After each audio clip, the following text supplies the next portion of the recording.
How we doing today, ladies and gentlemen? This podcast is brought to you by Talkspace.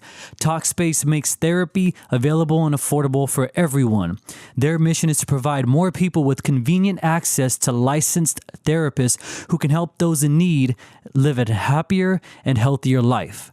So basically, it's just a platform for if you need to speak to a therapist and you're pretty much sick of going to an office. You're pretty much sick of the stigma of, you know, someone judging you, or you just don't feel too comfortable, or knowing that when you pull up in the driveway, people are going to see you from the street, going to a therapist, looking to discuss your problems. It's all about privacy. And Talkspace is not trying to replace in-office therapy. Many people actually prefer that, which is fine. Talkspace created itself so more people could benefit from therapy and overcome their day-to-day challenges in a stigma-free environment. With Talkspace, you can send a therapist text messages, audio messages, as well as picture and video messages in private text-based chat room. Hey, this isn't that type of chat room. Hey. Talkspace stands out because of the affordability, anonymity, and convenience it provides. And yes, Talkspace is one of the biggest anonymous places for you to just basically branch your heart open. The only platform that basically does that. I'm going off copy now. I always do that when I read ads. Is I try my best to like go off the copy as if like I'm using the product and I really want to act like I know about it. I wouldn't have a problem using this at all.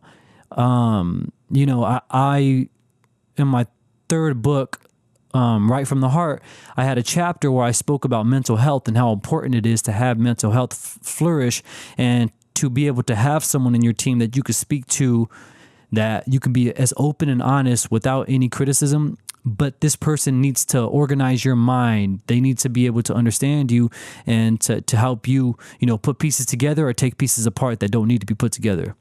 And so I feel like this is a really good platform.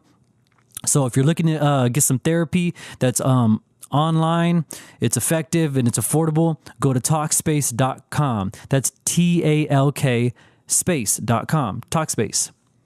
All righty, we got another good podcast coming up for you. Can't remember what it's about. I tend to forget almost damn near everything. But welcome to the Saying It Differently podcast. Here we go. Did that really offend you by burping? And we are live. Yeah, that was a nasty ass burp. I really offended you? It didn't offend me. I was just like, I mean, it sounded like a fart came out of your mouth. I know, but a fart, it ruins your senses. So if you're in the kitchen making something nice, like pozole, it's gonna ruin your senses. You're like, oh, I need more sauce. I like your Mexican voice. Pozole. I need more salt. I don't know what's in pozole, but I need some more of that red stuff. That red stuff from Good Burger. The chili powder. No, that stuff from Good Burger. That secret sauce. Oh, the secret sauce? Yeah, something like that. Well, everybody, welcome to another episode of Saying It Differently. Merry Christmas. Merry Christmas. Happy Kwanzaa. Is Kwanzaa? How does Kwanzaa work? I don't know, but I guess that's like a black joke. Why? Kwanzaa. Do black people celebrate Kwanzaa? Isn't that Jewish? Like a Jewish tradition? I mean, let's just pop it on the screen right here. Read the definition. Read it. It's actually celebrated on the 26th, and it ends on the 1st. So technically, it's not on the 25th. So there's also Hanukkah, too. Okay, that's what it is, Hanukkah. Yes. Isn't that the one, 8 days of Hanukkah or something like that? Or 14 days? Or how does it work? Adam Sandler made a movie about it. I don't know how Hanukkah... 8 Crazy Nights, right? That's what it was called? Adam Sandler? I don't know about that one. You know, the only Christmas movie that comes to mind, which is really good, is The Grinch with Jim Carrey. Oh, that was the best one. I watched that last night. Oh, hold on. Okay, no, we're going to have a debate. What is the best Christmas movie now? Not like back then. Like, what is something that everybody wants to listen to and everybody just, like, enjoys? You mean watch? Yeah. From like, this what are the year? top 5 Christmas movies? That's got to be The Grinch.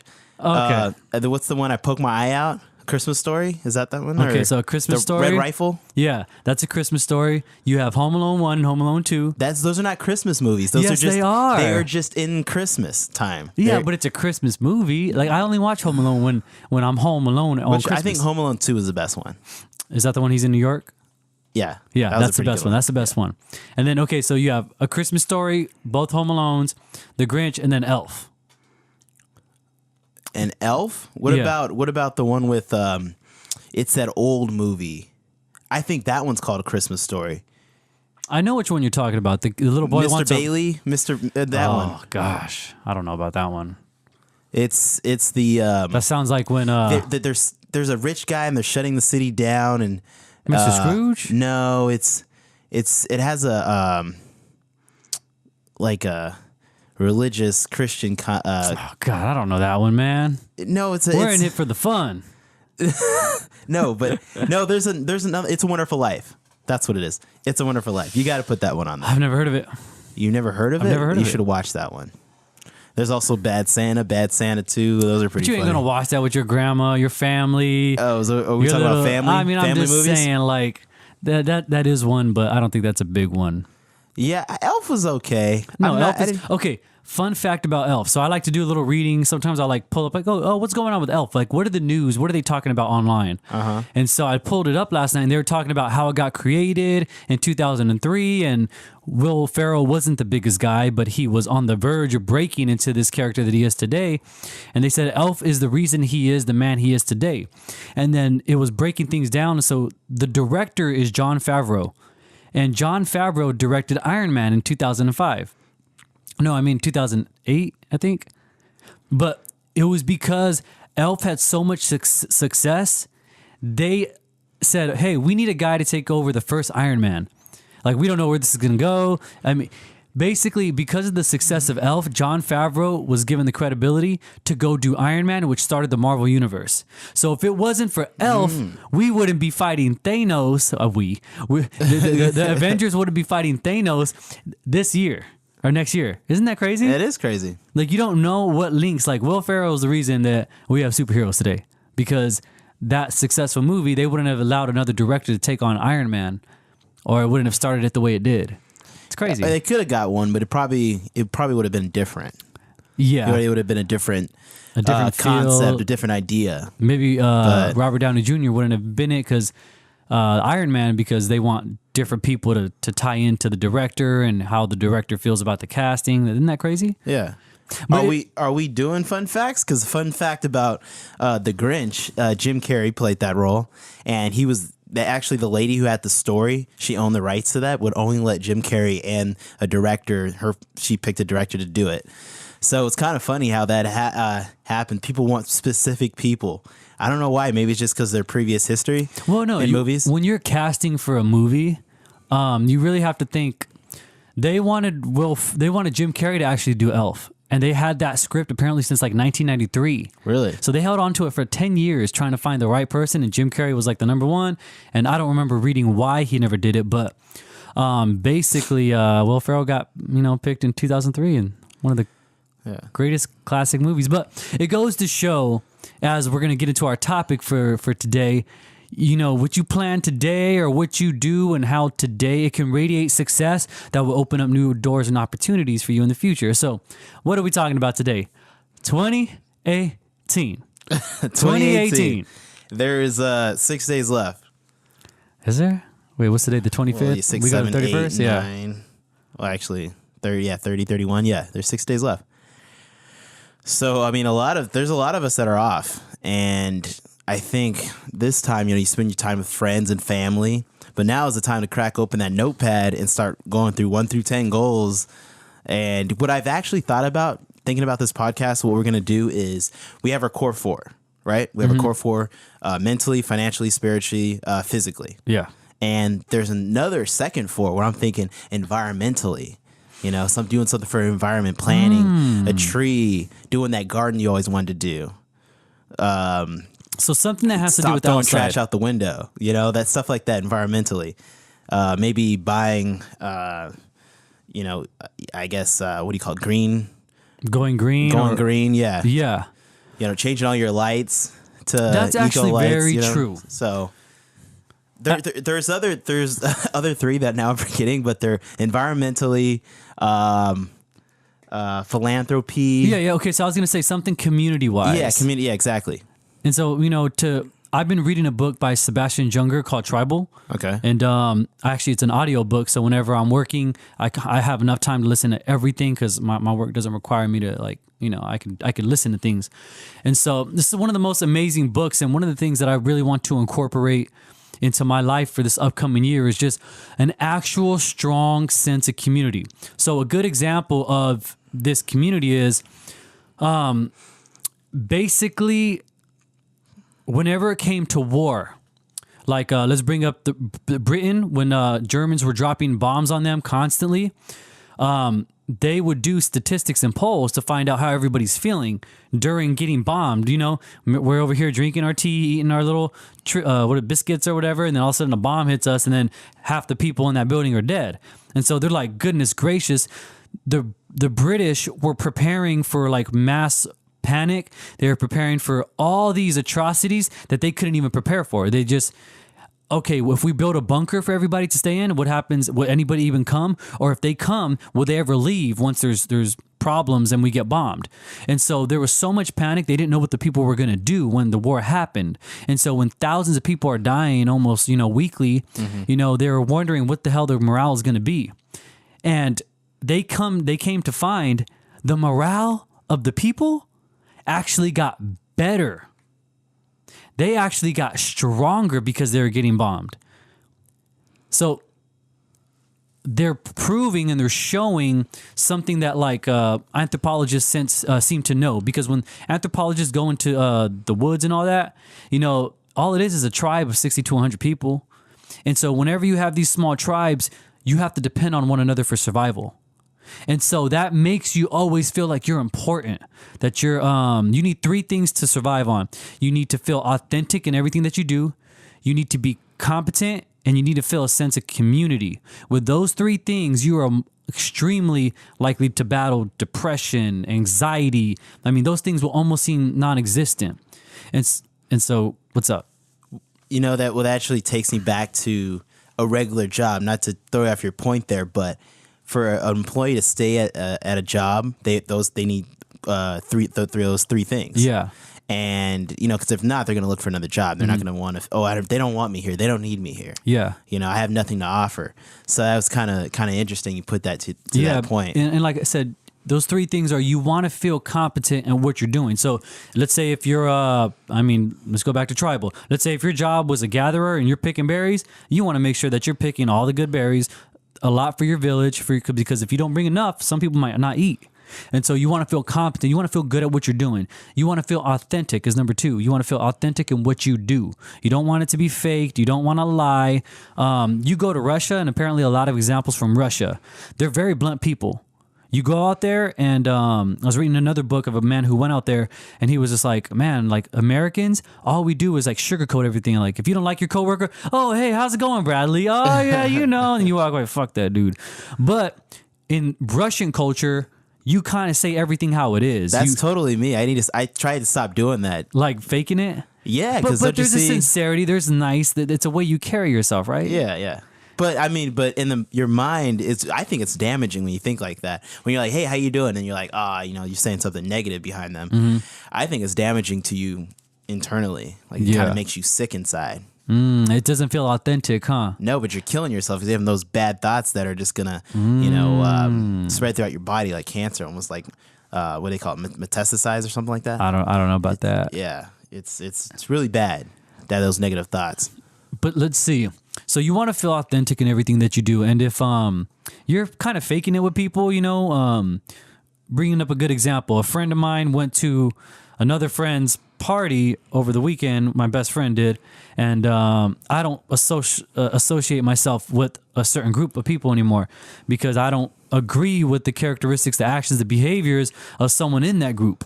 And so, he still kind of feels obligated to go just because, like, we were all really tightly knit and close. And although they've branched out and they've had their problems, which I don't agree with and I will not socialize, I don't fake it.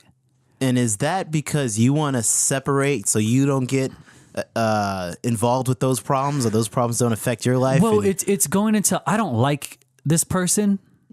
And I'm not going to fake it. I'm not going to be like sitting there and trying to get along with everybody at the party. I don't like them. And I don't have a problem telling it to the person's face. And no, I'm not saying it in the sense of, I'll say shit, I'll say whatever the hell I want to say. I don't like your ass. No, it's a sense of, I don't want anybody I don't want in my group. And if I have to tell you, hey, you know what? I don't agree with what you're doing. I don't agree with how you act. I don't agree with your volatility in your anger and whatnot. Like I don't want to be around you.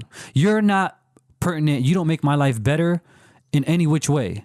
And if you're the average of the sum of your 5 friends, Yeah. you're not making me better. You're making me worse. You don't connect with me in any level.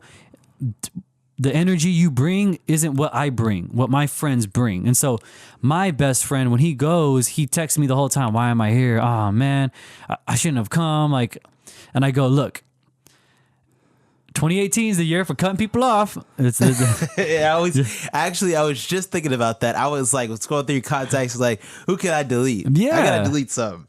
And so like, as time goes on, mine and your friendship gets stronger. We go through so many different things together. We've talked to each other about God. We've talked to each other about jobs, about women, about different things that, help us bond. Personal struggles too. Yeah. But let's not sugarcoat it, because you're gonna lie to him, and everybody's gonna think that this has been the same. This has been years. Derek has been rolling through years. No, we've had our downfalls since middle school. Tell him about the time you cut me off. Okay. I'm going to tell the story. I'm going to tell you went without me for months. I'm going to tell you. Okay, so you cut the cord. Okay, so as we go into 2018, and my big thing is building community. It's building love. It's building, more people that are going to aid me, and I can aid them. I have a story for you, and it goes dun dun dun. All right, so about 3 years ago, I'll say 3 years ago. Right? I think this is about 2 years ago. No, I'm gonna say 3. I'm doing the math, and so I was in a relationship, okay, and I can't remember what time it was, but this was when I was nearly handicapped with a couple of physical ailments that were really, really bad. Derek sought out to that was nowhere apparent in my memory. That was something that I was in extreme discomfort and pain. I was in extreme discomfort and pain, and I was opening for a club as the top DJ. I was the main DJ. This has got to be the wrong story. No, I would see where this goes. No. Okay, yeah. so basically, what happens is he goes, "Hey, I could get you some weed, Rick Simpson oil that will." See, there you go. So you can't tell the story right. What? Okay, I'm sorry, I'm interrupted you. Oh my god! But I got you a liquid THC. Yes. Capsule. That's what I got. Rick Simpson oil, yeah. Rick Simpson oil. Yeah. Or I think isn't it Rick Spankter oil? No, it's Rick Simpson. Yeah. Okay. And so he gets me this oil, and he calls one of his connoisseur weed etiquette men, and he's like, "Hey, how much should my friend take if he's in dire physical pain? He has to. He's the main DJ of the night. He's a doctor. And how much should he take? Very experienced. And he goes, "Oh, take half the size of a dime." Of a quarter, a dime. Take half the size of a dime, and what did you do? I took half the size of a dime. No, you took half. No. You took half the size of a $50. No, I took half the size of a dime. Come to find out, it was can of butter. It was can of butter. That's why it wasn't Rick Simpson oil. It was can of butter. It says Rick Simpson oil on it. No, it was can of butter. It had the consistency of can of butter. But anyway, I take it. It's 2:00. I go in the club at 11. It's 2:00, and I go, okay, I got church at 5:00. All right, cool. It's a Saturday. I got church at 5. It was Good Friday. That's what day it was. It was a Good Friday. And so I got church at 5. Yeah, okay, I'm gonna take a 2-hour nap after I took this Rick Simpson oil or whatever, the can of butter. And I'm gonna wake up feeling good. I should be done with the high, or so I thought. Take a nap. I wake up, and guess what? I'm not the same person anymore. I'm levitating. I'm floating. I'm tripping balls now. And it hasn't even hit me. I thought it was going away. And I was like, oh man. Start getting ready for church. And I'm like, oh, man. Like, this is what being in heaven is like. I'm floating with the angels. And so basically I get downstairs and I start tripping balls. I go into the garage by myself, and I call my girl, who happened to own a weed shop. Right? But she just didn't have that supply. So, hey, don't be mad at me. And she's like, so what's going on? Are you okay? I think I'm tripping. I'm walking in the garage, but I'm not going anywhere. What are you talking about? I'm not going anywhere. And then I blinked on the phone with her. Is the garage door open? No. I'm walking in the garage, but you know how in a Sims video game you walk in the wall and you keep walking, but you're not going anywhere. Yeah, it's like Grand Theft Auto. Yeah, you yeah. try to, but you don't go through the actual wall. Yeah. And so I started running when I was on the phone with her, and I wasn't going anywhere. And I was like, okay, how do I move somewhere if I can't go anywhere? Like my feet are moving, but I'm not making movements towards anywhere. And so I blinked when I was on the phone with her, and all of a sudden everything was green. And I was like, oh my God, it's getting worse. And so I remember going and telling my mom, well, I was still somewhat okay. Like I didn't want to tell her I was high out of my mind and I might be dying. I told her I like fake cried and I was like, oh, someone died. I can't go. And she's like, what? Who died? And I was like, I can't talk. I'm sad. And so I ended up trying to hide in the garage like Smokey. You ever see Friday? He was in the pitch coop. Remember? And he's like, man, as soon as he said angel dust, I started feeling funny. That's how I was. I was tripping balls. And so So as soon as you started seeing green, I started feeling funny. and so I felt funny. And so I called Derek, right? And I go, hey man, what is it that you gave me? Oh, you'll be okay. Just walk it off or whatever. Rub some dirt on it. Rub dirt on it. I said take a shower. His horrible ass info. I said eat some food, take a shower, go to sleep. Hey, you got any milk and bread? That should work. And so I'm like, I ain't got no milk and bread. I need you to come get me. And so now I'm like starting to like have these convulsions, like these seizures type things. And it wasn't that bad yet. He comes and picks me up, drives me around the corner. It's 5:00 now. I got a date at 6. I need to leave by 5:30. I don't know what's going on. Are you okay? You're tripping. Nah, you're tripping. Well, what can you do? Because I got to kick you out of my car in like 25 minutes. Like I'll stay here for 25 minutes, but I got a date. And I'm starting to have full blown seizures in his yes, I was having seizures. Yes. Look, short of the story is as a good friend, I picked you up from your house, took you down to the grocery store, got you milk, got you bread, got you Gatorade. And what happened in the You threw it up. I was throwing up like crazy. You threw it up, and then your girl came to rescue you. She didn't even say hi to me. And then you get in the car, and then I don't know what you guys did. Well, you were fine. And you showed up to the club later on that night. I was high for 3 days. I was high for 3 days. You showed up did you show up to Mezcal? I did, but because some technical and your laptop issues, didn't work. Yeah, some technical issues. You got kicked out. I wasn't able to perform, thank God, but I was high for 3 days. I thought I was going to be like that for the rest of my life. You were having a serious panic attack, self-induced by your own crazy brain. No, like I don't know what happened, but you took a wire out. Do you and plugged know it in why else. you trip out more when you eat edibles? I've never tripped out. Edibles are 5 times stronger That is than true. weed because when it goes into your liver, it turns into, I think it's 10 L-tryptamine. It turns into a totally different compound that gets you blitzed. So that's why you're supposed to take kind of like a fifth of what you would take with regular weed. Exactly. When you're smoking it. So, this is my first experience with edibles, and it was not a happy experience. I threw up on my girl. I threw up on me. You threw up on your girl? I threw up, because she was trying to help me. My girl at the time, I kind of threw up on her shoes and stuff. And that made us fight really bad. She's like, why are you getting shit from him? Like, if he's going to be doing this to you, we ended up fighting. And so I ended up taking like out my anger on Derek because I'm like, why would you do that? But why would you trip me out? I got to go on this date. Number one thing is? What's that? How big was the gun I put to your head to take the edible? Exactly. You think you're funny, huh? Exactly. No. I trusted my friend. You asked me for it. I trusted my community said, to help me survive through a situation. And instead, you tried to kill me. And instead, you took it out on me. I was telling you, take me to the hospital. You didn't talk to me. You didn't talk to me for months. For months. And I was like, man, this guy really doesn't like me. I was like, I really feel hurt.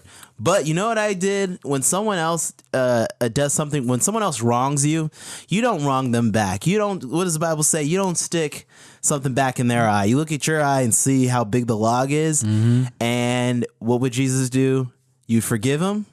I forgave you. You forget about it. You don't bring it up. And then you initiate, hopefully, to rebuild that friendship and relationship again, which I've done. So after a few months, I was like, hey, hope all is well. That's the best text you can send somebody. Hey, thinking about you, hope all is well. Sounds like we broke up.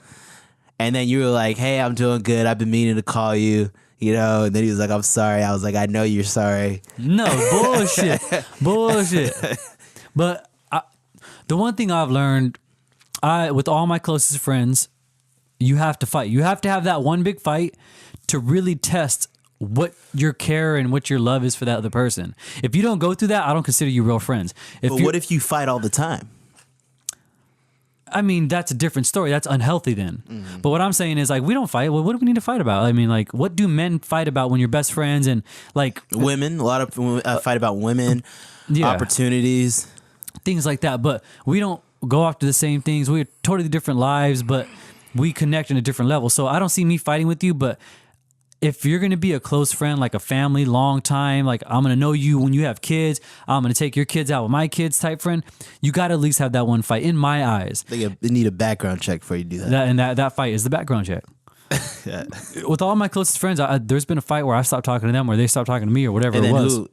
Are they always initiating the comeback or do you do that? My best friend, it came to a point where I look up to him as a big brother because he's older, and when we were in high school and I was a virgin, he had done it with every bad chick, and he was the one I looked up to. Supposedly, right? He was the one I looked up to. And so when we were in college, he had this cocky attitude, and you know, it was like any accomplishment I would have, it would be grounds for just making fun of, or not even saying like, hey, good job, like congratulations. And so he became really derogatory towards, you know, my goals, aspirations, or just anything that I did that was positive. He would turn into a negative thing. And so I just told him like, I can't do this. You're just like bad. Like I don't even feel comfortable hanging out with you because like I can't even chill with you because you bring so much negative energy. You make me feel like shit. Like, and it was just, that's how we joked around, you know, like. But to a point, it has to stop and it hurts you. Yeah. And I think to the point, that was my biggest struggle, is being negative. Like, I was born negative.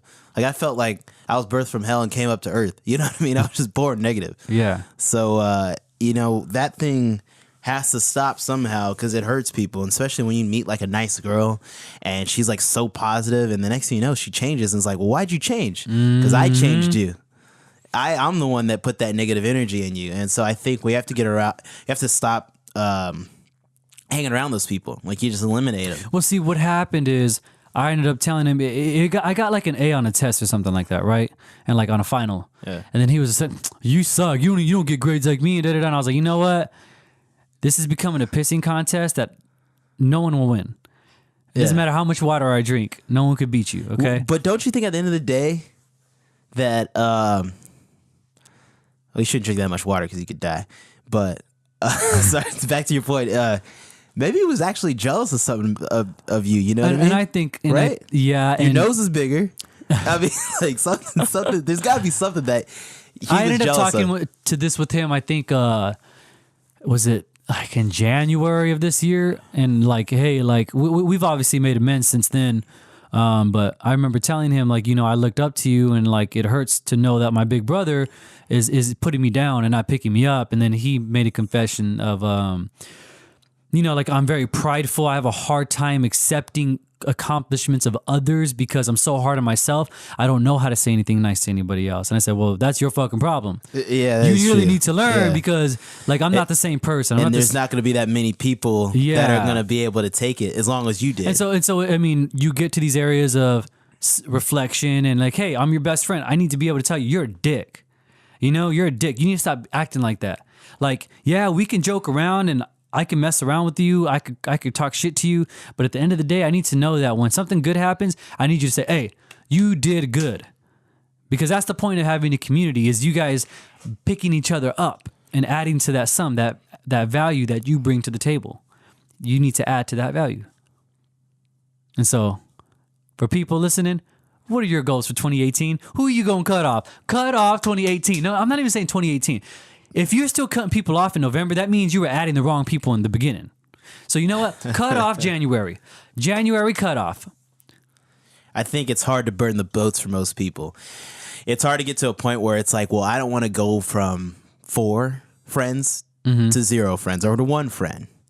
You know what I mean? So it's hard for people to do that. Like, it's hard for people to break up with someone that, you know, they've spent time with, they got photos with, they've got memories with, they got future plans with, they got things on the calendar they haven't done yet. So I think it's really hard, but, you know, it's that struggle where it's like you have to get that strength and find, your hobby, do what you're destined to do, do what you've been doing, become smarter at whatever you want to be, the best and skilled in, and then you'll find those right people.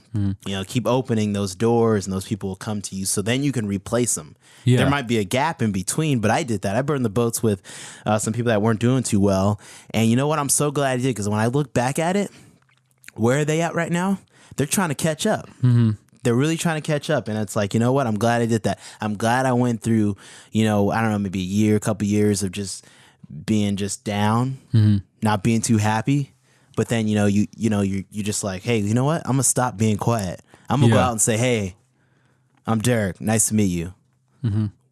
What can we have a conversation about? Not what can you offer me, but what can I offer you? Yeah. So, well, you should want to bring value to whoever that you're with, whether it be at your job. That's why it's important to work at a job you love, because you want to bring value. Like owning businesses. Well, I work for my father, but I have a certain tie to the businesses where I constantly am obsessed about making it better, bringing value. But what you're saying about having to cut those people off, for me, having to cut, like a cut off a relationship, and going into the Sebastian Junger tribal book, basically you get PTSD from relationships too. So why do you get PTSD? Why do soldiers get PTSD? When you go through something traumatic, do you get PTSD?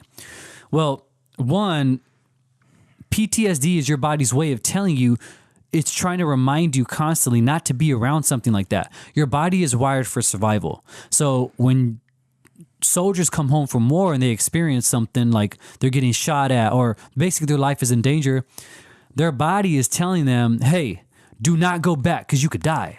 So PTSD is your body's way of telling you and reminding you constantly through nightmares, through flashbacks, through hot sweats, through all these things, do not go back to that.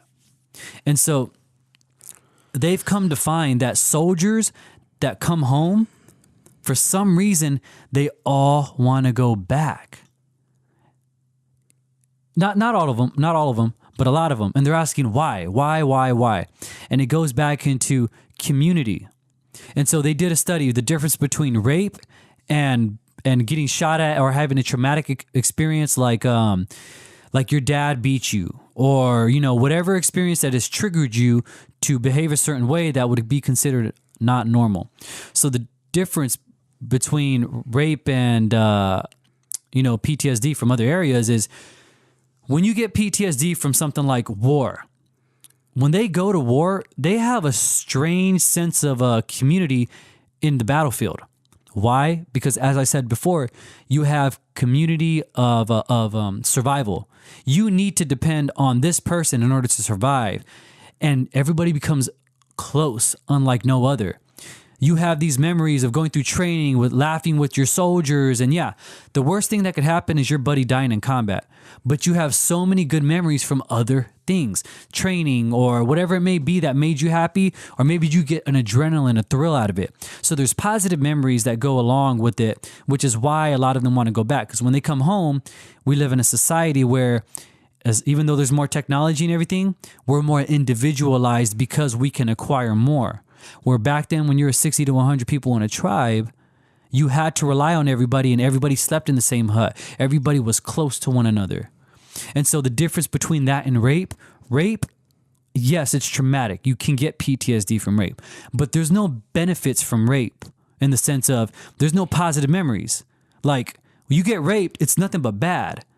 So when it's only bad, you tend to get over it faster. Not saying it's something you get over, but it's easier to than having PTSD with positive memories attached. So let's get into a relationship, what people are afraid of. I was afraid of cutting off my ex. And why? Why are we all afraid of cutting off our ex? Because there's so many good memories attached. What do you do when you break up? Oh my God, she cheated. She's a horrible person. Whatever you want to say in your head, or whatever happened, this negative thing happened, and it's paining me. I shouldn't be in a relationship like this that's toxic or whatever. But, oh man, she did love me. Oh, she does care. Oh, I remember when she would go buy me food when I'd be at work. Or you start attaching these tiny little memories that go, hey, there's positive still. It's not so traumatic where it's only negative. There's positive. So you get this PTSD because although you want to be away, you want to be a part of it. And so it's really hard. It's really hard with relationships or even friendships, cutting people off. You got to understand, yes, community is extremely important, but if they're not helping you survive, what are they doing for you? Are they killing you? Are they killing your soul? Are they killing the motivation that you have to be inspired to create a project that no one really pushes you towards? Because one time me and you had a conversation and you saw the way I was with everybody and you go, like, God, I know a lot of people, but I don't have those friends like that. Well, tell me, hey, how are you feeling when you're sick? Hey, you need anything from me, man? Hey, when something goes wrong and they're going to be right there, they're just going to be like, oh shit, that sucks. You know what that problem was? Is because I didn't allow that to happen. I wasn't having those deep conversations. I wasn't sparking that interest to be like, hey, you know what? Let me show you my emotional side. And that's something I have to develop.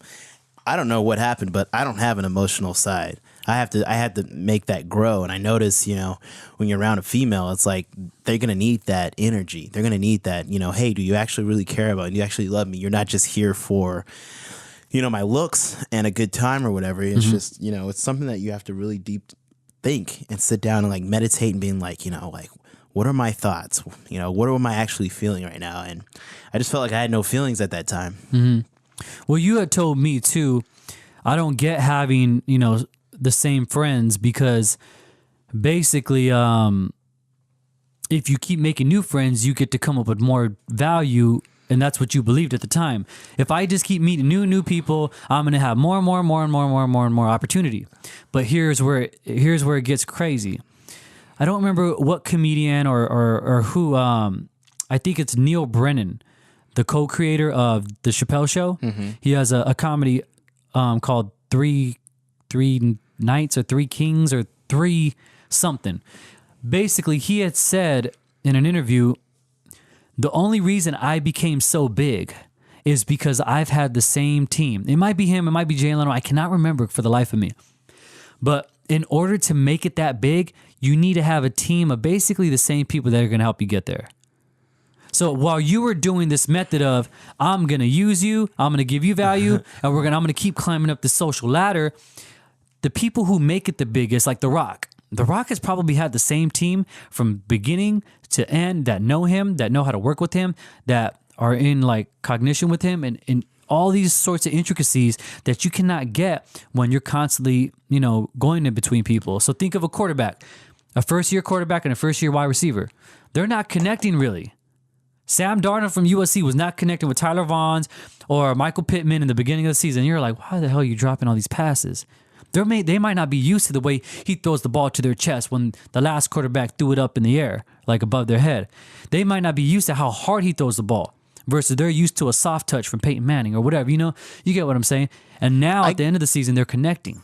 I get what you're saying, but I think it's a combination of both. Mm-hmm. You need that core to keep you going and to go back to, especially when you're on a project, but you also need to keep meeting people because just like you're 6 degrees away, right? Or you're 6 people away from doing what you need to do, right? Yeah. So I think that needs to happen because I wasn't part of your core.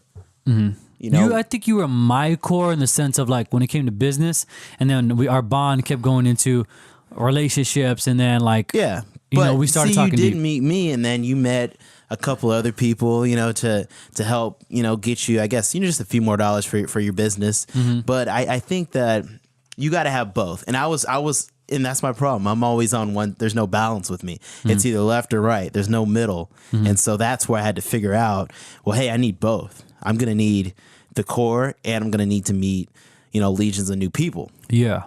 But just going back to your quarterback analogy with Sam Darnold, well, he's actually played in high school before. He's played in, what do you call it?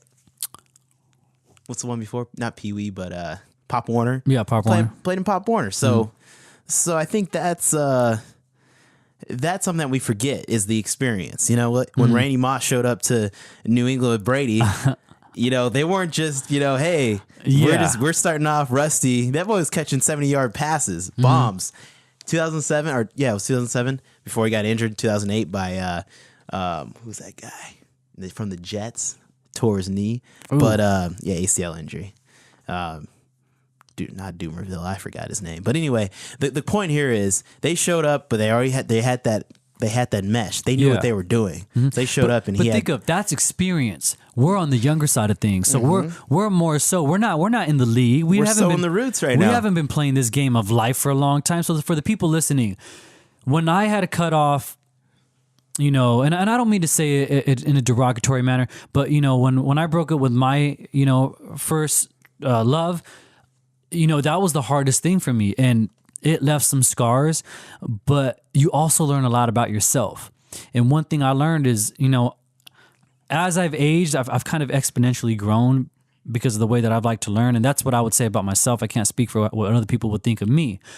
If they're not, you know, lessening your problems, they're adding to them. You really got to do like an interview with yourself and go, what am I looking for in friends? Do I just want to smoke weed and go to the club, or just drink all the time? Or like, am I trying to get in touch with God? Is this person helping me get in touch with God, or are they making me go out and sin and making it hard for me and my girl, or me and my lover, or me and my boyfriend to get along? You know, or are they attributing to any good moral values that I would like to partake in? Because as we age, I'm 25, I'm about to be 26. I'm in a relationship. Who knows where this might go? I might get married one day. I might have a kid. Are the friends that I'm bringing, are they giving me good values, or are you making me go and cheat on my girl? Are you making me have, what does the Bible say? If your arm causes you to sin, cut it off. If your eye causes you to look lustfully, gouge it out. Yeah. If your friends are making you do dumb shit, cut them off. Seriously. 3 keys to life. You ready for the I'm ready. 1. No. 1 is goodness gracious. I forgot my 3 keys to life. Okay, the first one is don't wake up the baby. That's the first key to life. Explain that though. Don't wake up the baby. That's it. Don't wake up the baby. When there's a baby present, don't wake up the baby. Point. Example. Simple as it is. Simple as it is. Don't wake up the baby. You see those dudes driving with a car that goes and they have to go over a speed bump sideways because they can't fucking get over it. They wake up the baby all the time. What's going on with those person's life? They have an exhaust the size of a damn football head. And the car's lower about 2 inches. Low. You think they're making successful moves in life? No, they're not. Don't wake up the baby. That can stem to so horrible stereotype. They can make up so many different. There's so many different lines that connect you to being a dumbass. Don't wake up the baby. If you're waking up the baby, that means you're letting the microwave hit 0. You're not letting it get to 2 and taking it out before that beep goes off. I don't trust you. I don't trust you.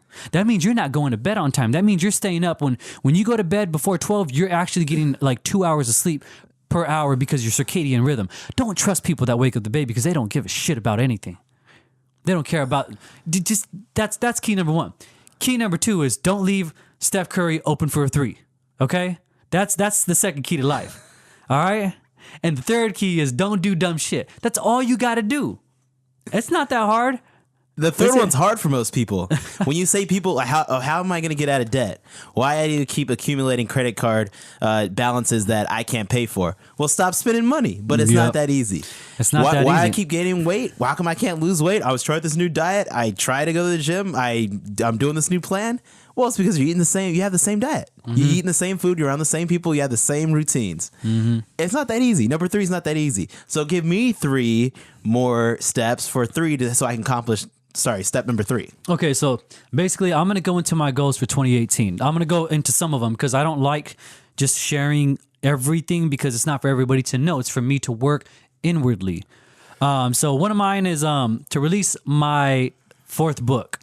That's going to be to make a long story poetic. It's with You're not on 5th? No, I'm on 4. I'm kind of like between 4 and 5. But to release my 4th book, I have no idea when that will get released. So what are you going to do to make sure that gets released? Okay, Did you set a date?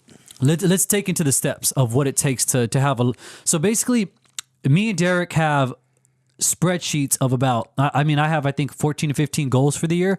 And you have to think, these aren't 1 week goals. These are goals that are considered long-term 1 year goals. It takes at least a year to accomplish.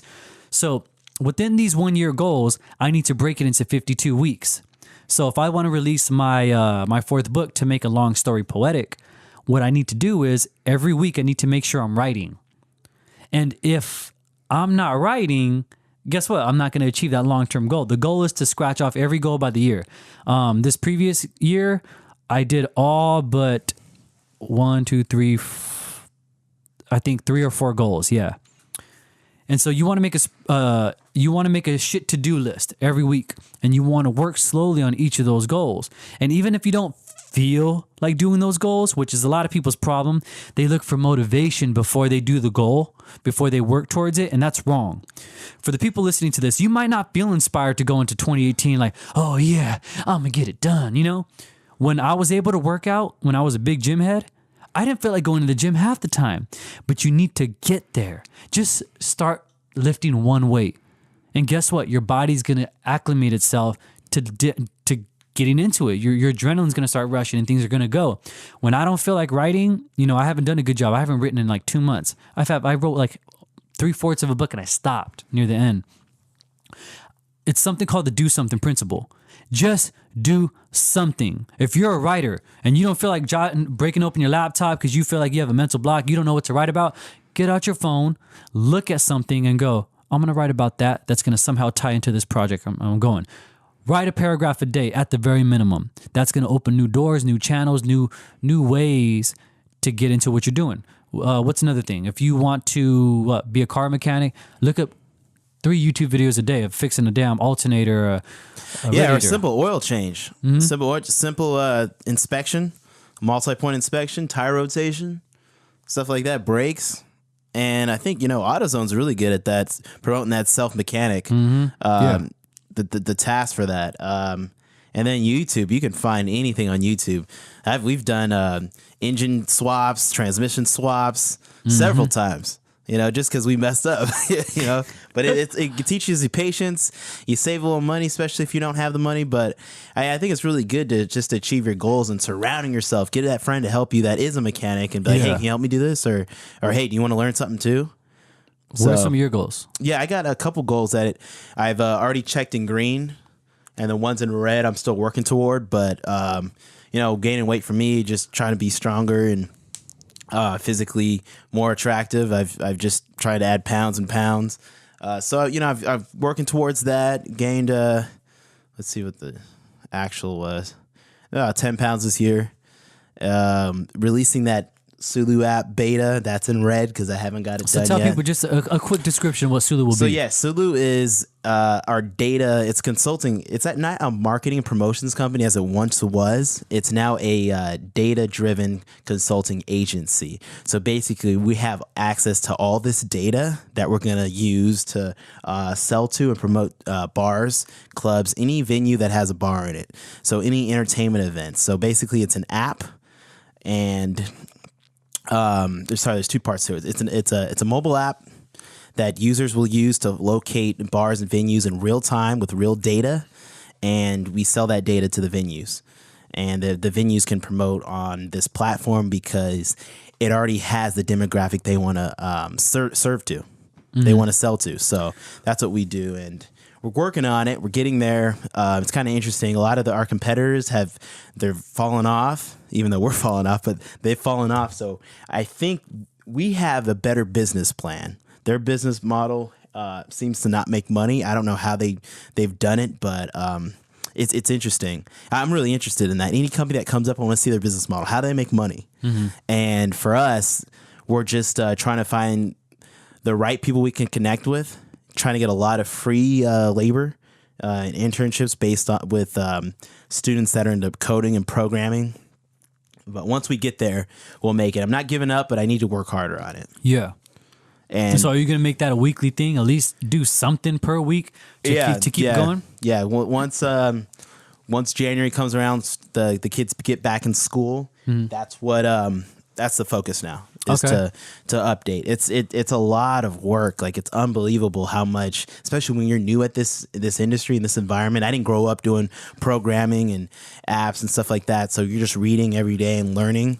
And so for me to get back in the game, I've met another person that is just as passionate, but is better at the business side in terms of finance and economics than I am. So I've got a partner going. So that's where I'm See, that's at. what you need. Remember, we were talking about community, finding those people that are going to help you survive through this. And so, how would you stay motivated for that, though? Like, what keeps you going? So that person will keep me going, so I know I'm not wasting his time. And then knowing that, I'm sitting at work every day and I'm like, well, I could be doing this. I know this would work. And it's more of, I don't have any dependents right now. I don't have any big responsibilities. So it's like, I got to use this time, the time that I have, to actually do something. And the biggest thing is like seeing that door of regret once it's closing. So it's like, man, I should have done this. I should have started this a long time ago. So This has been around a 3-year project so far? well, the idea started in 2010, but in 2010 I wasn't 21, so I didn't know what I was doing. Yeah. So it sparked back up October 2015, and I worked on it till 2016. I thought I was gonna be able to release something, and then just working with the wrong type of people, not being informed, but my fault included. But it's a learning lesson. Yeah, it's a learning lesson. So you lose quite a bit of money, and that is also some motivation too, to get back the money you put into it, your investment. But I think we'll get there. Confident we'll get there. And if we don't, then I'll use this information and knowledge and the stuff I have now to do something else. Because there's always something else you can do. I just won't lose my fervor for it. It's a pretty strange thing when, like, to roll over goals from the previous year. They could be really, like, degrading to your own personal self when you look and you're like, damn, I had a full year. Do you ever look back, like in January, like, why didn't I just do this right in the start of last January? Like, there's a couple of things I'm like, why didn't I just finish the book? Like, what stopped me? Like, what was I really doing? I couldn't even finish my own book. And I think, like, oh, I lost motivation. Because sometimes in order to write an emotional chapter, you want to be in that emotion in order to write it. But I'm like, no, because I got a lot of written content that I could just like plug in and go off of. Like, I was just like, I'm just lazy. Instead of just doing the do something principle where even if you don't want to, you can't wait for motivation and inspiration to happen for every little thing. You can't watch a damn CT Fletcher video every day. You just have to do it. The people that we look at in high regard when they're like, CT Fletcher, grow, motherfucker. You think he's wanting to grow, motherfucker, every day? No. He ain't. He's on Twitter sometimes, jacking off. He's just being him. He doesn't want to get out and work out some days. He's got heart problems. He's got all kind of bodily issues that prevent him from working out. But some days he's just like, you know what? This is where mind over my own emotions and motivation comes in. Not mind over matter, mind over motivation. That's what you have to do. And so as you approach 2018, live by the do something principle. That if maybe you're not the most inspired, maybe you got a lot of things going on at home, maybe you don't know what the hell is happening to you, you're kind of lost in this world, and you don't know what direction you want to go in, at least go somewhere. Don't stay stagnant. Don't be complacent. That's going to hurt you more than anything. At the end of 3 months, when you figure out what the hell is going on, like when I broke up with my ex and it left me in shambles and I didn't know what to do, there's a principle that exists for everybody. You need to have your own shit planned. You need to be an individual. As much as I'm happy in my relationship, I still need to have my own things. I still need to have my own friends, my own money, my own everything, my own goals. Because one day, what happens if she left? Or God forbid something happened. I need to make sure I have something to fall back on to still love. You need to be in love with the people that you like you're interacting with, but you need to be in love with your goals. So the Derek I knew 3 years ago would never have said this. That's how much growth and strength you've created for yourself. You've gone from here to here because you've never would have said that. Yeah. And that's so proud to hear that. You finally. What do you think I would have said? I don't know what you would have said. I think you would have not even said anything. If anything, you would have been like, no, this is going to work, or no, this is not what I want. This is part of me. But you actually understand that the fundamentals. Yeah. that gets you to where you actually want to be. And it's because in partly like I look at my girl and she's doing great, and you know, one thing that I've learned with my last relationship, and yes, it takes a lot of reflection after, you know, years or even longer to realize what has happened, how you were versus how the other person was. Because when you break up, you need to learn really fast what you did, how you could have done better, or how your character was, because you don't want to bring that into the next relationship. So one thing that I learned is I can't speak for my ex, but for myself, I would say I have the characteristic of a saver. I feel like I'm entitled to happiness by saving other people from their misery, from their problems, from their anger, from their guilt, from their anxieties, from their whatever it may be. So whenever she was displeased with something, I'm going to go out of my way and make her happy, because that's going to make me happy, knowing that I'm being loved based off of my action. That's wrong. Whatever problems that your significant other has, they need to figure it out themselves. But the caveat is they need to know that they can ask and you will support. And it's almost an impossible line to kind of draw. Or it's so hard to separate, you know, dye from water. You know, when you put dye in that water, it spreads and becomes one. It's so hard to take that and split that into two. And so one thing I've learned in this relationship is, when my girl does something, I don't go, look what we did. I go, look what you did. I'm very proud of what you've done. You know, you're growing so much. I'm so proud of you. I'm so proud of what you're accomplishing. Like, I'm not entitled to anything that you just earned right now through your own right. You know, we have things that will one day be ours, which could eventually be apartment, a home, a child, or, you know, experiences and memories. But when she succeeds on her own, I don't take any credit. She did that on her own. And for her, you know, she understands that my podcast, my different, you know, my books, that's me. You don't need to be a part of it. And it's not being mean. I don't need to be a part of what your job is. I just need to support you. When you ask something to me, I'll go help you. But when I'm not going to do it for you, you know? And that's the hard part. That's something I had to learn as a young man in a relationship was, and I need to stop trying to do these things for them. They need to fail. They need to learn how to love themselves, because I can't love them in the hopes that they'll love me. You know, so that's something I learned from my last relationship. And she had a personality that was the opposite of mine. I think like more so like a victim type thing. And so the victim and the saver go together. She's entitled to being happy by someone doing something for her. Does it make sense? Mm-hmm. And so we both found that same happiness, but it's a toxic thing. And so, yeah, it's about growth. So I was in a shitty place, suicidal, depressed, a number of things. And yeah, it's alarming, it's shocking, but guess what? When you get your diet right, and I'll go into diet in a different podcast, when you get your diet right, when you get a strong community that doesn't assist the PTSD, because those soldiers that came back and they went to a home where they were alone, guess what? They were horrible. They didn't do well. But if you take someone that went from a community from war and they've had those soldiers, and they go to a community where people are within their reach, literally, physically, 24/7, their symptoms improved to almost being non-existent. So it goes to when you're in a relationship, when you have to cut someone off in 2018, you need to make sure that you have a community in your family, people that you can confide to, people that you can talk to, because you're going to feel even more alone, just because your mind is going to play tricks on you, and you're going to be horrible and not well off. And so as you go into 2018, cut people off. Even if you have to be alone, know that you need to talk to other people. You need to talk to your family, build good relationships, and have a do something principle. Have a year, make a list of goals that you want a year. Don't make a board of images unless that really helps you. Write your goals down and work towards them in a weekly setting. Cross them off weekly. Boom, boom, boom, boom, boom. And then when you get to week number 2, start your list over of all the things you need to get done for that week. It could be doing laundry. That could be, but something you need to get done. Something that when you see, you attack. Even if you don't want to do it. That list is like, shit, until I cross it off, I can't sleep.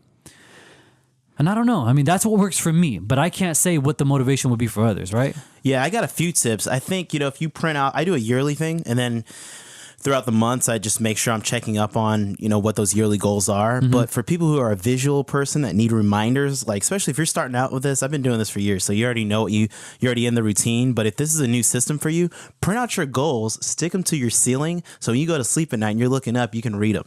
You fall asleep, you wake up to it. Every time you close your eyes, you open it, you'll see it right there. And I think for me, I used to print out pictures of people who are like muscular, and I'd put them somewhere. And it incited a lot of questions from people. But you look at that and you be like, oh, that's right. I got to eat this way. I got to go to the gym. That's right. The visual reminders are good. I think I was watching a video one time, or a movie actually, and this guy flipped out from his sun visor a picture of paradise. And he's like, every time I look at this, and this is where I want to go when he drives. And I was like, that's really cool. So if you want to go to... But do you feel, I don't mean to cut you off, do you feel that that's an attainable thing? Don't you want something that's more tangible? No. Because what's paradise? No. That seems like No.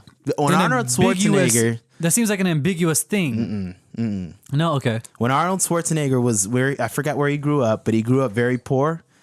And he said he wanted to come to the U.S. and become this just mega star. Wanted to be a bodybuilder, wanted to be an actor. He the governor, and so his success is just crazy. Just from where he was at and how he got here, and to do what he did. He set those goals and probably had visual reminders. Oh, I want to be like this. He wasn't the first bodybuilder, but he's like one of the most famous and won Mr. Olympia several times in a row. So I think when you have that, you're working hard. You're like, this is where I want to be. I want to go there one day. I want to go to Italy. I'm not gonna just.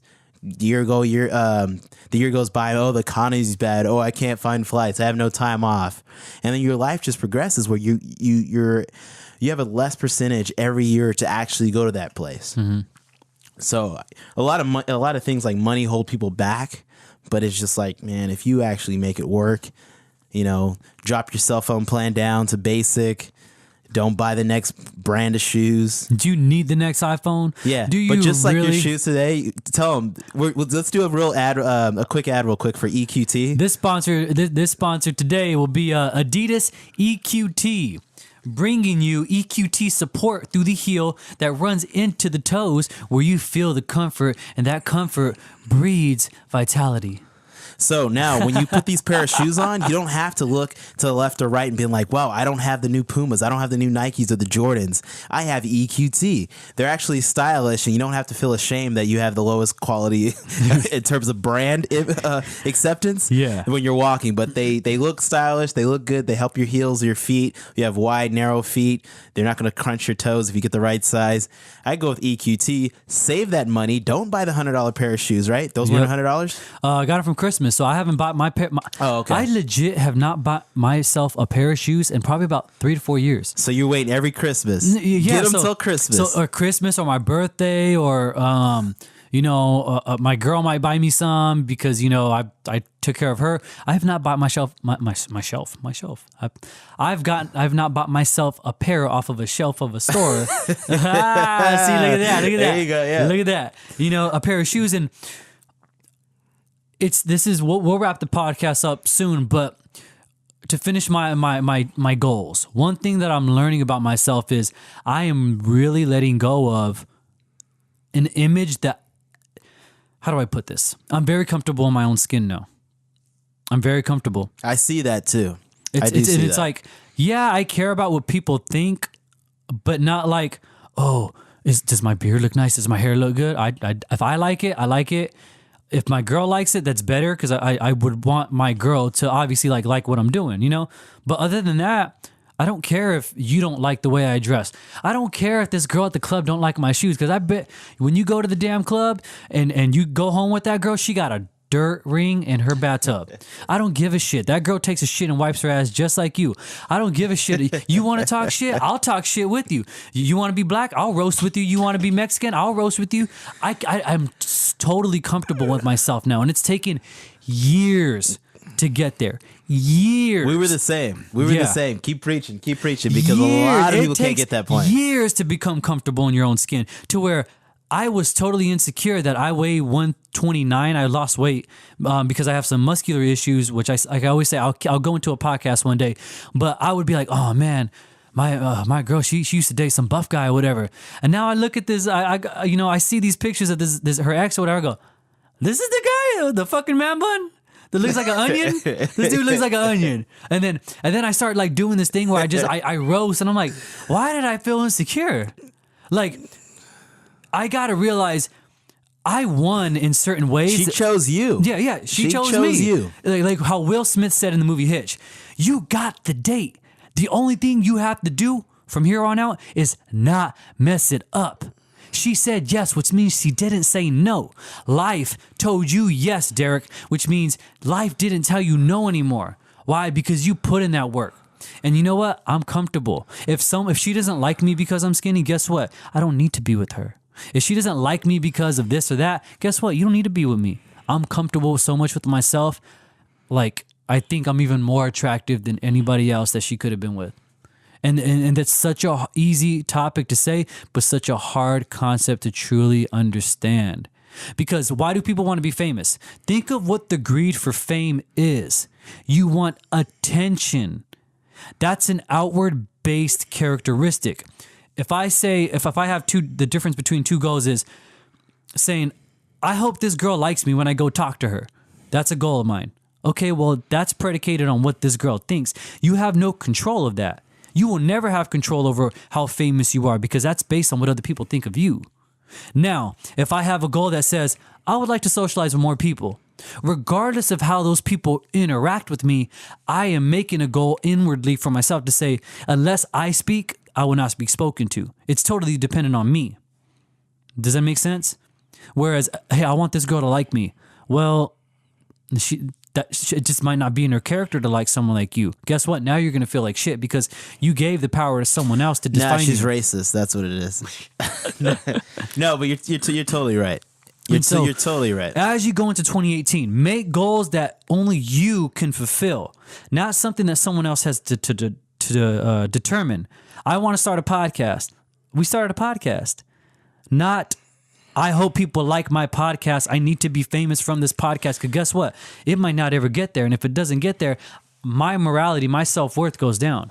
I'm not doing goals anymore that are predicated on other people's beliefs and attention and thoughts. But look at the story, though, because we actually had to get to a point where we could actually get a location, the mics, topics, get comfortable with each other. Mm-hmm. Talking eloquently and sharing our ideas out of nowhere, but we actually had to grow personally to be like, you know what, we actually need to get this done. This took a couple years to do. Yeah, so we've had ideas for this podcast for probably about 4 years now, and it's barely coming into fruition. Which I used to tell you, I don't feel comfortable talking on a mic yet because I don't feel like I can hold a conversation past what I write down.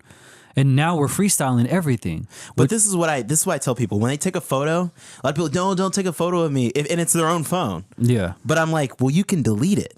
If you don't like it, delete it. But just take a bunch of photos, review them, delete it. So that's what I'm saying. That's why I was shoot that YouTube video. Turn on that recorder. If you don't like it, delete it. Don't go live. But that's what you can do. If you just try it, try. Well, what did you say? Like, my girl always wanted to start a YouTube channel, right? And so I think one of the hard parts is actually starting because, oh man, how's the quality going to look as opposed to the Ace family? How is this quality going to look as opposed to the way that they do it? They cut so good. I'm not the best at cutting up video and putting it all together and with the intro and outro and music in between. Or will YouTube take it off if I put this song in here with copyright? Like, it's so scary. Yeah. But it's the learning process, though. Yeah. And it's more of tricking your mind about not being negative and being like, it will work. I don't know what's going to happen. I mean, just look back in the NFL. Oh, man, we're going to lose this game. Ball's on their own 10 or on our 5. Yep. And they're about to score. Well, wait a minute. There's still some time left, so you never, ever know. Yeah. The game's not over till it's a 0-0. So that's what, you just got to, say it's going to work. I lie to myself every day and be like, is this going to be great? Is it going to be great? How many times have I gone to you personally and tell you, stop stressing? You're not doing yourself any favors. It's going to work out. It's always going to work out. Like when I take on jobs for people, when I did websites, I don't know what I'm doing. I never know what I'm doing. I'm just like, I hope it works. If it doesn't, I'll give them their money back if they made a deposit, but that's it. Hopefully, that's it. If it doesn't work, it doesn't work. I'm saying I'm do sorry. something principle. The do something principle. It doesn't just go for motivation. If you lack motivation, you have to do it. It goes to if you don't know what the fuck you're doing. If you don't know what you're doing, we didn't know what we were doing with this podcast. For people that don't know, this is probably our 20th podcast, but it's technically, I think, only episode number 3 because we recorded first on our phones and with a dual split headset. And we did that and we didn't like the quality. So you know what? Okay, we tweaked it. We couldn't tweak it enough to where it sounded nice. We did it through an iPhone. Then we got to, okay, let's try this and try this. And eventually we ironed out the wrinkles until we got at least a good quality for the podcast. So it took months and months and months to even get the first one out and to get marketing, to get everything wrapped up in a package. But that's what everything's going to take. When you start talking to a girl, or if you want to talk to a girl, you want to talk to that guy, girls, you could go talk to the guy too. Shoot your shot. If you want to talk about equality and feminism, go shoot your shot. Go take a chance at that dude. He's going to be like, But how would you like to wrap this up? We're going to be saying something differently next week, so tune in. Merry Christmas, Happy Kwanzaa, Happy Hanukkah, whatever you celebrate. We wish you great time with family and friends, and do something. Do something. As you take this last week before New Year's, write down your goals. Write down your goals. Remember, we're always saying things differently, so if you don't agree, hey, that's okay. But if you do agree, take it, let it motivate you, let it inspire you, and do something about it. We're out of here. Take care.